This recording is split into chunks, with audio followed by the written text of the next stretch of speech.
நான் உங்களுக்கு ப்ளூ காம்பினேஷனில் இந்த ஹால் காமிக்கிறேன். நீங்கள் பாருங்கள் என்ன ப்ளூ காம்பினேஷன்னா 4 சைடு வாலும் ப்ளூ கலரில் இருக்கிறது ப்ளூ காம்பினேஷன் கிடையாது.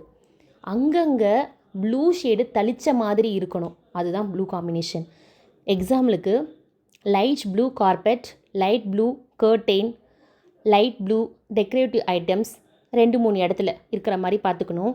சோஃபாவில் வந்து நம்ம கிரே ஒயிட் ஏதாவது கலர் வாங்குகிறோம் அப்படின்னா அதில் பில்லோஸ் வந்து ப்ளூவில் இருக்கணும். இன்டோர் பிளான்ட் பாட் வந்து ப்ளூ கலரில், அதாவது கிளாத் வச்சு கூட கவர் பண்ணி நம்ம ப்ளூவாக காமிக்கலாம். இந்த மாதிரி அங்கங்கே தளிச்ச மாதிரி இருக்கணும் ப்ளூ ஷேடு. இதுதான் ப்ளூ காம்பினேஷன். பார்க்குறது என்னோடய ரிலேஷனோட ஹவுஸ் தான். அந்த ஹாலை மட்டும் நான் ப்ளூ காம்பினேஷனுக்கு கொண்டு வந்தேன். அதில் வந்து ஃபால் சீலிங் நான் டோட்டலாக சேஞ்ச் பண்ணிட்டேன். நான் ரொம்ப சிம்பிளாக காமிச்சிருப்பேன். அதில் நிறைய டிசைனோடு இருக்கும். நிறைய டிசைனோட ரொம்ப பிஸியாக இருக்கவே கூடாது. நான் பிஸின்னு மென்ஷன் பண்ணுறது நிறைய டிசைனோ நிறைய திங்ஸோ நம்ம ஹால் ஃபுல்லாக வச்சுருக்கோன்னா அது வந்து பிஸி ஏரியா அப்படின்ற மாதிரி ஆகிடும். எப்போவுமே சிம்பிளாக இருந்தால் தான் அழகாக இருக்கும். ப்ளூ ஷேடுன்றது அங்கங்கே தெளிச்ச மாதிரி இருக்கும். இனிமேட்டு உங்கள் வீட்டில் ஷேடுனா ஏதாவது ஒரு ஷேட், பெஸ்ட்டு வந்து எல்லோ ஷேட். நான் ஏற்கனவே எல்லோ ஷேட் பற்றி சொல்லியிருக்கேன்.